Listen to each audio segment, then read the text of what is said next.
Welcome to Retirement Ramblings. I'm Scott, and today is day 254 in my countdown to retirement.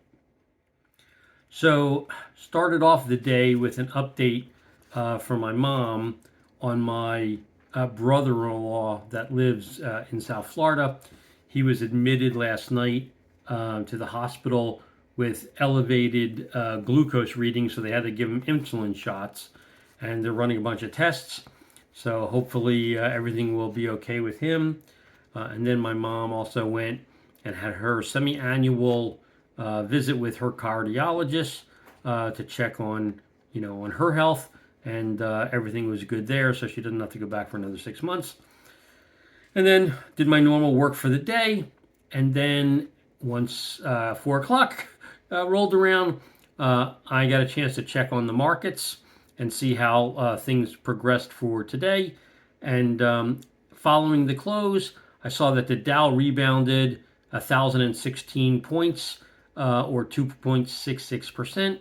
The Nasdaq closed up 2.71%. The S&P closed up 2.51%.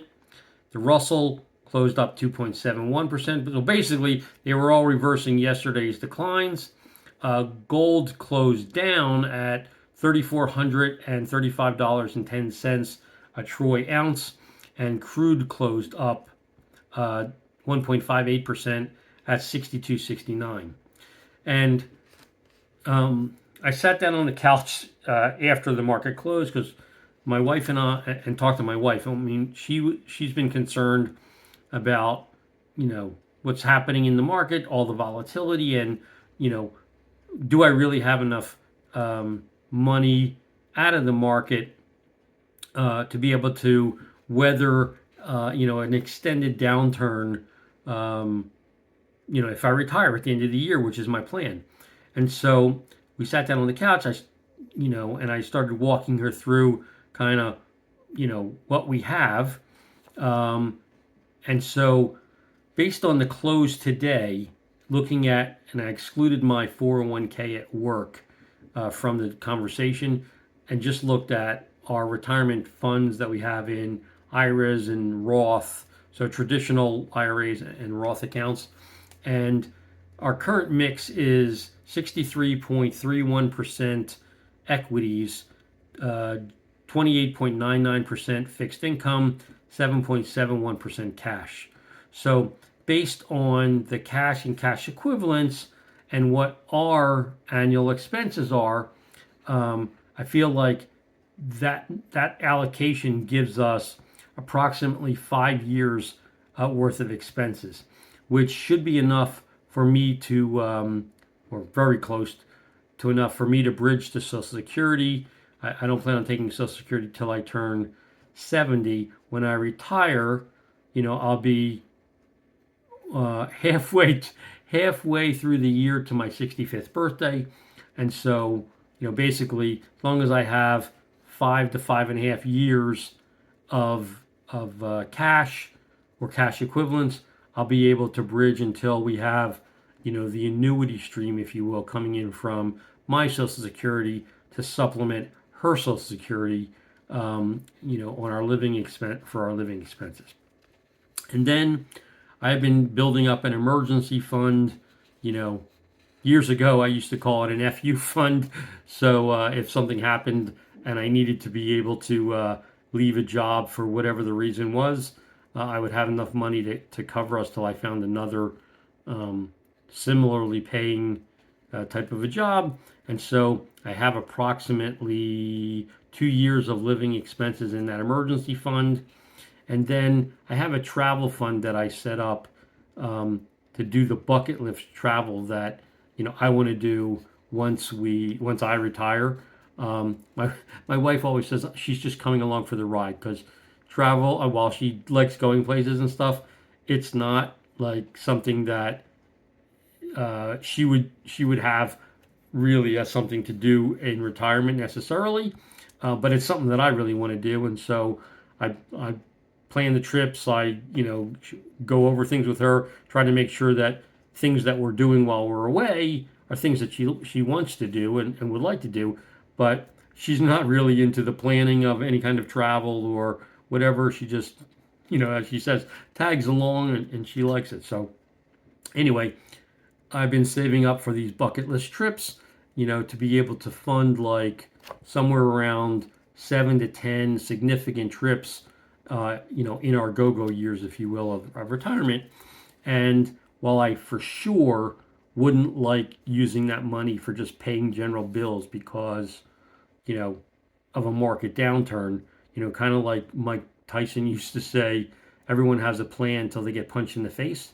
Well, my get punched in the face plan is to have to then leverage the money that I've been setting aside for that travel, which is about 2.5 years worth of expenses, and then our normal, savings, checking savings, whatever. I try to keep also about a year's worth of money in or cash in that account or those accounts. And so net net out of the market, we should have right at 10 and a half years of expenses. So unless we went through another, lost decade like they did following the dot-com boom, um, God forbid that happens, but we should be able to make it through uh, even on an extended downturn that takes a really long time to rebound. And I clearly wouldn't like watching the cash position decrease, but it's something that we could get through. So talked through that with her, which made her feel better. And then after that, I sat down to look at, like I always do on Tuesday evenings, what are the upcoming protein sales for the week? And for the week of April 23rd through the 29th in the Atlanta metro area, Kroger is running a sale on boneless chuck roast for $6.99 a pound. They have St. Louis style ribs for $2.77 a pound with a digital coupon. Aldi is got a fresh family pack 8515 organic grass-fed ground beef for $4.99 a pound, and it's sold in a 4-pound package for $19.96. And LIDL until this Friday has the Dulano bone-in spiral sliced ham, which is what I had on Easter, but they cut the price to 99 cents a pound, down from $1.49, which was down from $2.49 a pound when I bought it. Um, I guess because Easter's over and they want to liquidate whatever hams are left in stock. But that's 33% less than what I paid for my ham for Easter. And like I indicated in my update yesterday, it was darn good. So I told my sister-in-law about it, and she was like, "If you go get one, pick one up for me because I'd love to put it in the freezer, and use it at a later time." They also have the Old Neighborhood fresh beef shaved steak, a 14-ounce package for $5.49, which translates to $6.27 a pound with a myLIDL app. And they have Jimmy Dean pork sausage, two for $7, and you got to buy two. And then starting on Friday, so that's good until Thursday evening. And then starting on Friday, LIDL has Smithfield fresh pork spare ribs for $1.99 a pound with myLIDL, and Butcher's specialty fresh chuck steak thin slice $6.99 a pound with myLIDL. So they were the protein specials that I saw. Nothing really at Publix, nothing at Sprouts. Um, yeah, so that's that. And then my sister-in-law dropped by before dinner, and she brought over one of those little cube uh, recording cameras that you can have inside or outside to just capture what's going on around your house. And she asked me to basically program it for her so it becomes like plug and play. She can just take it, plug it into her house, and connect to her Wi-Fi network, and away she goes. So I'll have to download the instructions, figure out what I got to do for her to do that, and then I'll set that up for her.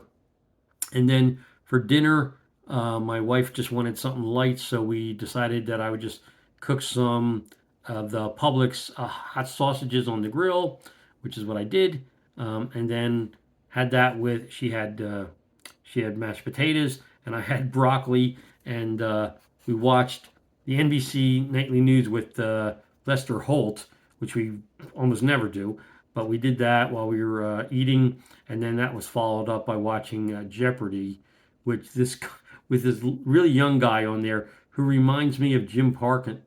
Parkin, the guy was on uh, Jim Parsons. Yeah, Jim Parsons on Big Bang Theory. So anyway, he reminds me of a young Sheldon, I guess. It was interesting to watch him play. Anyway, watch that, and then got caught up on the most current episode that I had recorded of NCIS, which was this week's episode, and really that finished out my day. That's my update. If you have any questions, any comments, please leave them in the comment section down below. Otherwise, I hope you have a great evening, and until tomorrow, take care.